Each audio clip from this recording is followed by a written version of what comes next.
Episode 7 the palace of wax. మిమ్మల్ని ఒక అందమైన వెకేషన్కి పంపించి అక్కడే మిమ్మల్ని ప్రాణాలతో కాల్చి చంపేస్తే ఎలా ఉంటుంది? ఇదే దుర్యోధనుడి కొత్త ప్లాన్.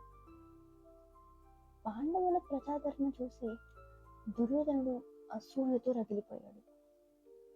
తన తండ్రి ధృతరాష్ట్రుడితో మాయమాటలు చెప్పి పాండవులని వరుణవటం అనే ఊరికి ఒక ఉత్సవానికి పంపించాడు.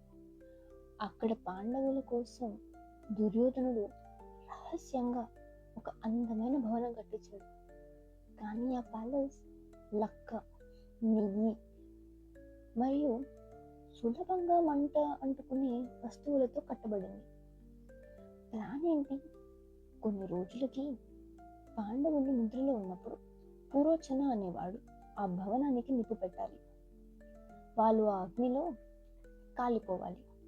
ఇది అతని ప్లాన్. కానీ ఈ విషయం వాళ్ళ పెదనాన్న విదురుడికి తెలిసిపోయింది.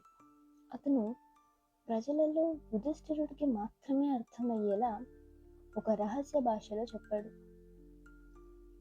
అడవిని కాల్చే అగ్ని నుండి ఒక ఎలుక మాత్రం తప్పించుకోగలదు.